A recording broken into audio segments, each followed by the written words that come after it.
Sinasabi nila na hindi mo kayang bilhin ang kapayapaan.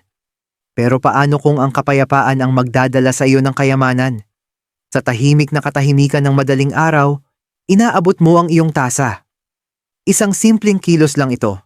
Mainit na palad, mainit na inumin. Pero sa 2025, maaaring higit pa sa kape ang laman ng tasang iyon. Paano kung sabihin ko sa iyo? May isang sinaunang prinsipyo ng Budismo, tahimik, mapagpakumbaba, halos nakalimutan, na kayang baguhin ang enerhiya sa paligid ng iyong buhay. Na kayang mag-imbita ng kayamanan, hindi lang sa iyong bulsa, kundi sa iyong mga desisyon, sa iyong tiyempo, sa iyong daloy. Hindi ito mahika, hindi ito pamahiin. At siguradong hindi ito tungkol sa madaling yumaman. Ito ay tungkol sa muling pag-aayos. Ito ay tungkol sa kung ano ang mangyayari kapag ang iyong espiritu at ang iyong espasyo ay parehong bumubulong ng iisang salita. Handa na akong tumanggap. Kaya bago mo ito baliwalain, bago mo sabihing masyadong simple para gumana, tanungin mo muna ang iyong sarili. Namumuhay tayo sa isang bansang ang pananampalataya ay kasabay ng ating paghinga. Mula sa mahinang dasal na ibinubulong bago lumabas ng bahay, sa munting altar sa tabi ng rice cooker, hanggang sa tahimik na bahala na kapag hindi malinaw ang landas. Hindi banyaga sa mga Pilipino ang daigdig na hindi nakikita. Pero heto ang isang kaisipang maaaring ikagulat mo.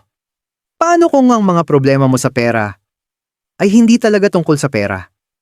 Paano kung ang humaharang sa iyong kasaganaan ay hindi ang trabaho mo, hindi ang swerte mo, o kahit ang pinagmulan mo, kundi isang bagay na mas banayad, isang bagay na nasa loob? Alam mo, sa mga aral ng Budismo, naniniwala silang hindi ibinibigay ng buhay ang gusto mo.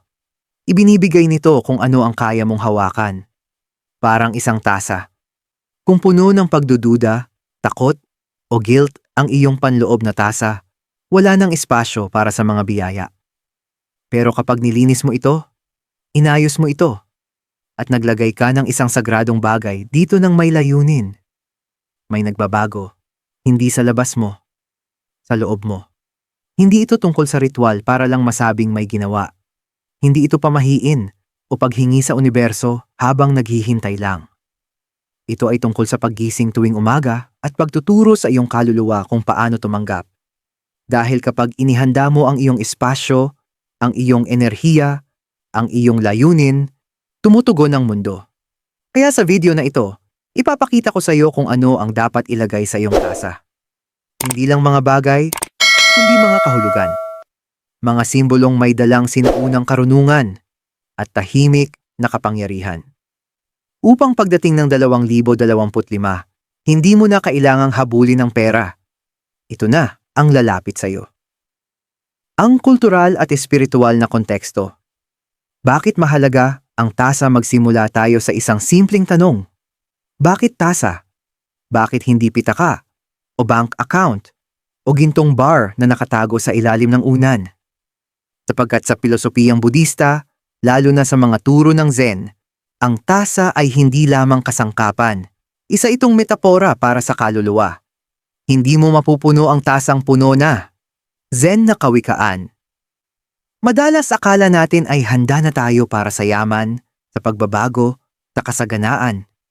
Pero kadalasan, ang ating tasa, ang ating puso, isip at espiritu ay puno ng mga bagay na hindi pa natin binibitawan. Mga lumang paniniwala, kaisipang kulang palagi, mga sugat na minana mula sa ating mga magulang, konsensiya sa pagnanais ng higit.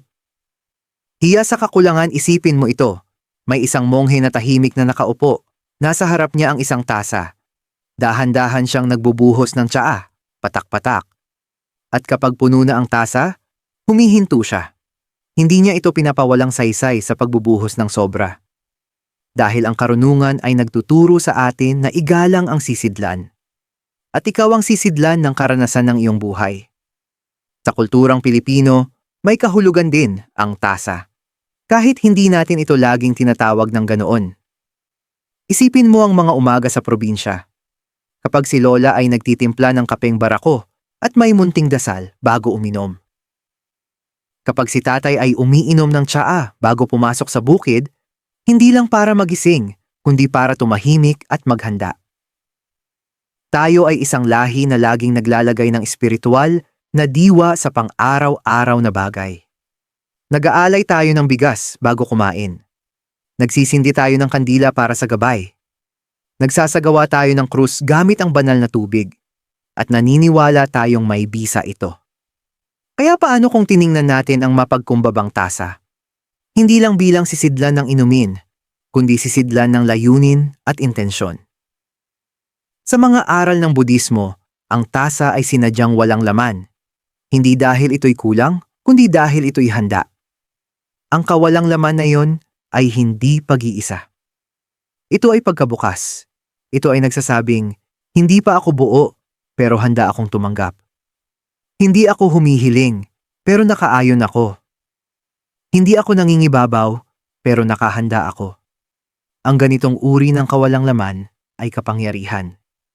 At sa 2025, sa panahong mas maingay pa ang mundo, sa panahong lahat ay nagmamadaling habulin ng tagumpay at kaguluhan. Paano kung tahimik kang bumalik sa tasa? Hindi para mamalimos ng pera.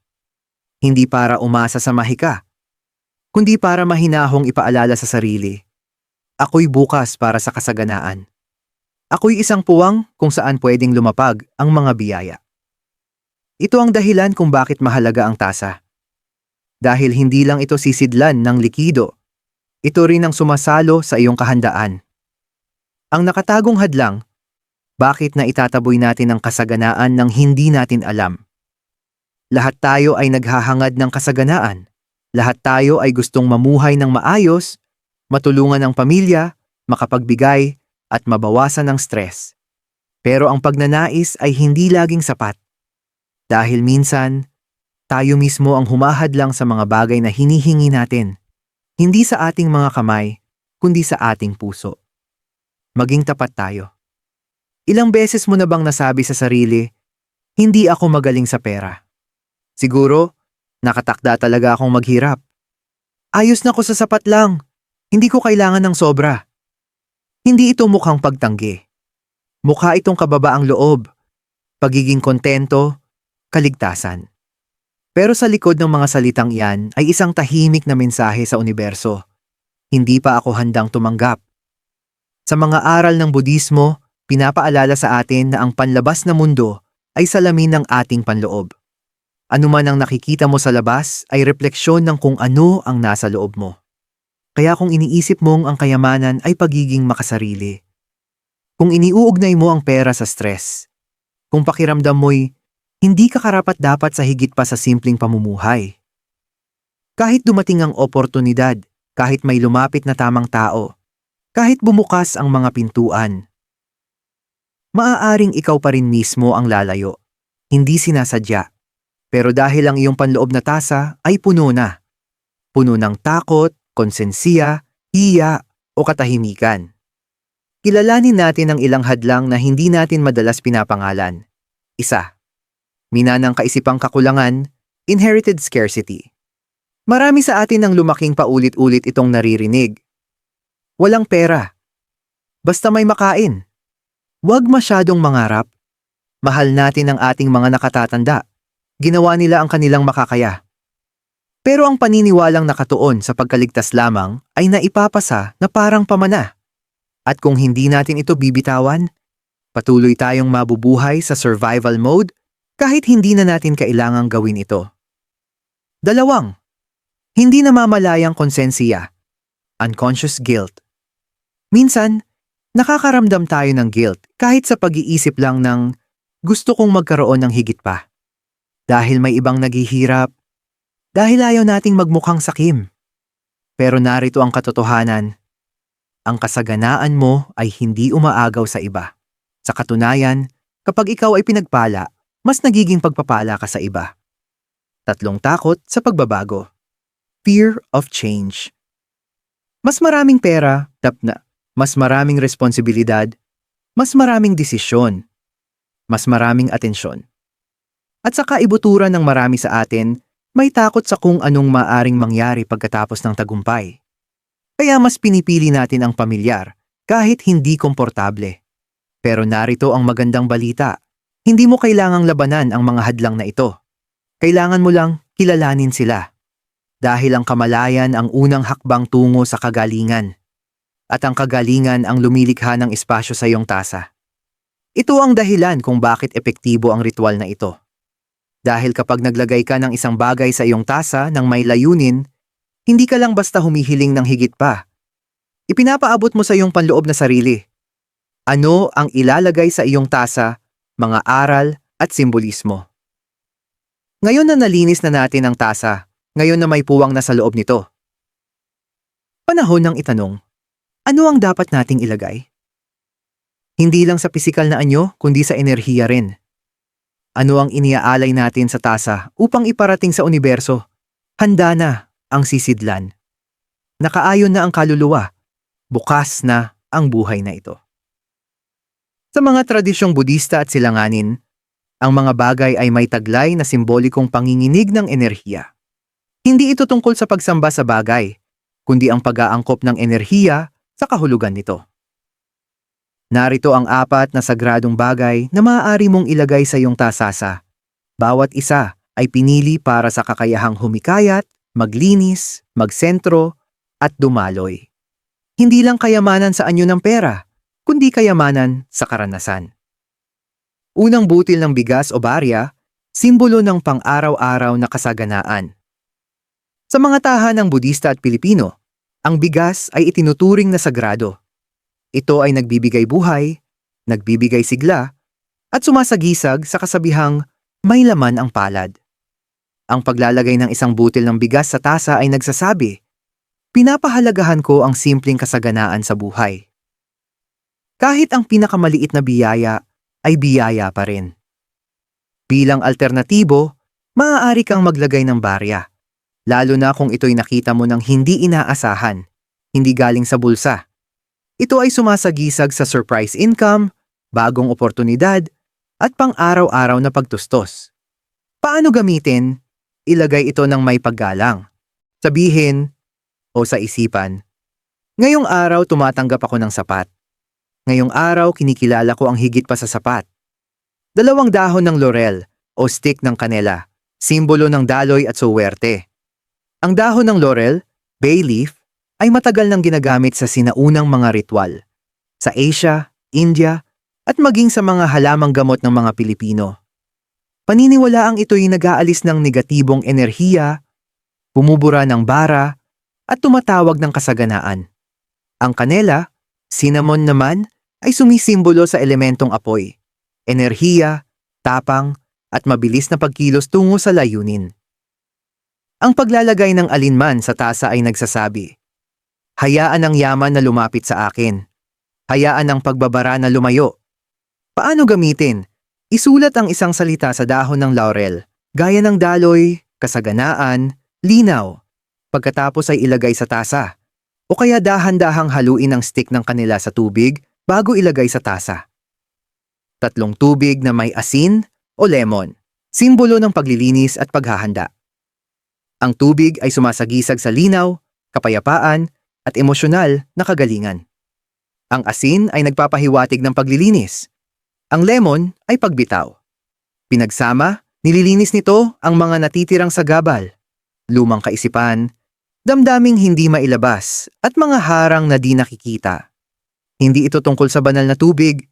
Ito'y paalala sa iyong buong pagkatao na, tapos na ako sa luma, pinili ko na ang bago. Paano gamitin? Maglagay ng kapirasong asin o hiwa ng lemon sa kaunting tubig, saka ilagay sa tasa. Sabihin, nililinis ko ang mga hindi ko nakikita. Inaalis ko ang hindi ko na kailangan. Lumilikha ako ng puwang para sa bago. Ika-4 na mantrang, isinulat kamay o salita, simbolo ng layunin. May kapangyarihan ng salita. Dito nakaugat ang panalangin at ang pagkakakilanlan. Kapag sumulat ka ng isang salita ng buong kamalayan at inilagay ito sa tasa, parang naglalagay ka ng code sa iyong kaluluwa. Pumili ng salitang akma sa panahon mo. Narito ang ilang mungkahi na may kaugnayan sa kultura ng Pilipino. Tiwala. Pagtitiwala, bukas, pagbubukas, kinabukasan, daloy, pag-agos. Tama ang oras, tamang tiyempo, lapit, papalapit na biyaya. Paano gamitin? Isulat ito sa maliit at malinis na papel. Irolyo ng mahinahon. Ilagay sa tasas na parang scroll. Hawakan ang tasa at ulitin ang salita ng 3 beses habang nakapikit. Ito ay hindi para marinig ng mundo. Ito'y usapan sa pagitan mo at ng hinaharap mong sarili. Bakit itong mga bagay? Ang bawat isa sa mga bagay na ito ay maaaring simpleng item lang sa paningin ng iba. Pero sa iyong tasa, kung may layunin, konsentrasyon, at presensya, nagiging simbolo sila ng bagong pagkakaayon. Paano isagawa ang ritual? Hakbang-hakbang na gabay. Ngayong alam mo na kung ano ang ilalagay sa iyong tasa, pag-usapan naman natin kung paano ito gawin. Hindi ito isang komplikadong seremonya. Walang mahigpit na patakaran, walang mamahaling kagamitan, at walang matitinding dasal. Ikaw lang, ang iyong tasa, at ang iyong layunin. Dahil sa mga ritual na hango sa Budismo, hindi ang ritual ang may kapangyarihan, kundi ang presensya mo habang ginagawa ito. Hakbang 1, pumili ng oras ng maingat mahalaga ang sandaling pipiliin mo. Mga pinakamainam na oras. Pagsikat ng araw, simbolo ng bagong simula, sariwang enerhiya, kabilugan ng buwan, nagpapalakas ng intensyon, Biyernes, konektado kay Venus, kasaganaan, kagandahan, pag-ibig. Ngunit huwag maghintay ng perpektong tiyempo. Ang mas mahalaga ay ito. Gawin ito kapag ikaw ay kalmado. Gawin ito kapag ikaw ay handa. Maaari mo rin itong gawin pagkatapos magdasal, magmeditasyon, o magsulat sa journal. Hakbang 2. Linisin ang iyong espasyo, linisin ang iyong tasa. Ito ay sagrado. Hugasan ang iyong tasa, hindi lang gamit ang sabon, kundi gamit ang presensya. Habang binabanlawan, sabihin sa isipan, nililinis ko ang espasyong ito tulad ng paglilinis ko sa aking buhay. Maghanap ng isang maliit at tahimik na bahagi sa iyong kwarto, altar o lamesa kung saan ito maaaring ilagay ng hindi gagalawin. Maglatag ng malinis na tela o coaster sa ilalim nito, simbolo ng paggalang. Hakbang 3. Ilagay ang mga bagay ng may layunin. Napili mo na ang mga bagay. Butil ng bigas o barya, dahon ng laurel o stick ng kanila, tubig na may asin o lemon. Mantrang isinulat sa papel, ilagay ang bawat isa ng dahan-dahan, isa-isa. At sa bawat paglalagay, bigkasin mula sa puso, tinatanggap ko ang pang-araw-araw na biyaya. Hayaan ang enerhiya ko na dumaloy ng malaya. Pinalalaya ko ang hindi na nakakatulong. Lumalakad ako papuntang 2025 na may buong paniniwala. Magsalita ng mahina. O damhin lang ito ng tahimik. Mas mahalaga ang pakiramdam kaysa sa lakas ng tinig. Hakbang 4. I-activate ang ritual sa pamamagitan ng presensya. Kapag kumpleto na ang tasa, ilagay ang parehong palad sa paligid nito. Pumikit. Isipin mong may liwanag na pumupuno sa tasa. Puti, ginto o berde, kulay ng kasaganaan. Isipin mong ang liwanag na ito ay pinupuno ang mga bagay sa loob, pagkatapos ay dahan-dahang tumataas na parang usok, at bumabalot sa iyong katawan, espasyo, at kinabukasan. Manatili sa sandaling ito. Walang pagmamadali. Hayaan mong maramdaman mong handa ka na. Hakbang 5, iwanan ito. Pero huwag kalimutan iwanan ang tasa ng hindi ginagalaw sa loob ng 3 araw o hanggang sa susunod na kabilugan ng buwan. Araw-araw, dalawin ito ng ilang sandali, hindi para humiling, kundi para alalahanin. Pagkatapos ng cycle, maaari mong palitan ang mga nilalaman ng bago. O ibalik ito sa kalikasan ng may paggalang, ibaon, tunawin sa tubig, o sunugin ang papel ng ligtas. Sa ganitong paraan, nananatiling buhay ang iyong ritual, hindi statiko. Paalala, hindi ito tungkol sa pagkakontrol. Hindi ito ritual para manipulahin ang buhay. Ito ay isang paraan ng paglikha ng magnetic field sa paligid ng iyong buhay, para kapag dumaan ang oportunidad, pera at biyaya. Ano ang aasahan? Energetikong pagbabago. Pagkatapos ng ritual, ngayon, nais agawa mo na ang ritual. Naipwesto mo na ang mga simbolo. Nabitawan mo na ang iyong layunin. Ibinuhos mo na ang pananampalataya sa iyong tasa. At ngayon, maghihintay ka na lang, tama? Well, hindi ganoon kasimple. Ito ay hindi vending machine. Hindi mo lang pinipindot ang isang buton at may premyo kang matatanggap. Ito ay isang energetikong pag-aangkop, hindi isang transaksyon. Kaya anong dapat mong asahan? Unang banayad na pagbabago, magsisimula sa loob mo. Bago pa man may magbago sa labas, magkakaroon muna ng pagbabago sa loob mo. Maaaring mapansin mong may kakaibang katahimikan kapag iniisip ang pera. Bigla mong naiisip kung ano-ano ang ginagastusan mo. May pagnanasa kang mag-ayos, maglinis o magplano. Kaya mo nang tumanggi sa mga bagay na dati mong kinukonsinti. May mga ideya na dumarating sa kakaibang oras. May tiwala kang lumilitaw sa maliliit na desisyon. Hindi ito mga aksidente. Ito ay mga energetikong pagbabago.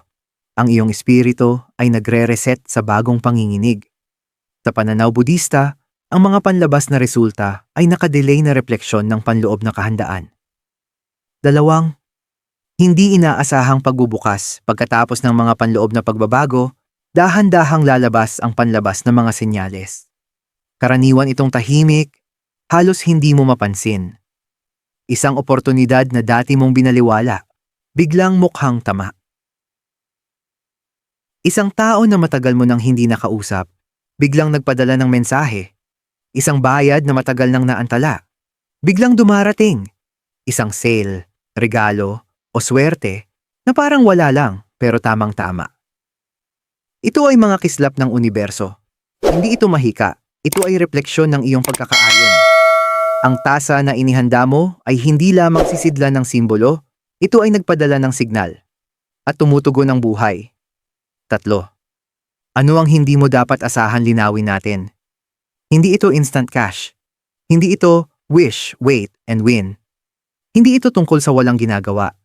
Ito ay tungkol sa pagtono ng iyong enerhiya, ng sapat upang mas mabilis mong makita ang mga oportunidad, mas malinaw kang tumugon sa mga pangyayari. Matigil mo ang pagharang sa sarili mong mga biyaya. Isipin mo ito sa ganitong paraan. Pagninilay. Bakit ito gumagana? Sa puntong ito, marahil iniisip mo, paano nga ba nagkakaroon ng kapangyarihan ang isang bagay na simple lang? Tasa, tubig, dahon, salita. Narito ang katotohanan.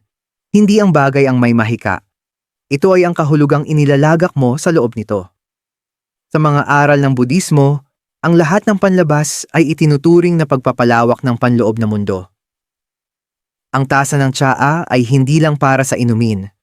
Ito ay salamin ng pagkakaroon ng kamalayan. Ang kandila ay hindi lang para sa ilaw. Ito ay paalala ng kaliwanagan. Ang kampanilya ay hindi lang para sa tunog. Ito ay paanyaya upang maging ganap na naroroon. At ang iyong tasa, nagiging simbolo ng kahandaan. Isang tahimik na pahayag na nagsasabing, hindi ako naghihintay nang walang ginagawa para sa mga biyayang darating.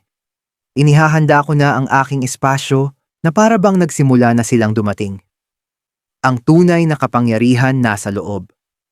Ang pagbabagong ito ng kaisipan, mula sa paghabol tungo sa pagtanggap, mula sa pagdududa tungo sa pagtitiwala, doon umiiral ang tunay na lakas. Gumagana ang ritual dahil ito'y nagsasalita sa wika na hindi laging naiintindihan ng isip, pero hindi kailanman nakalimutan ng kaluluwa.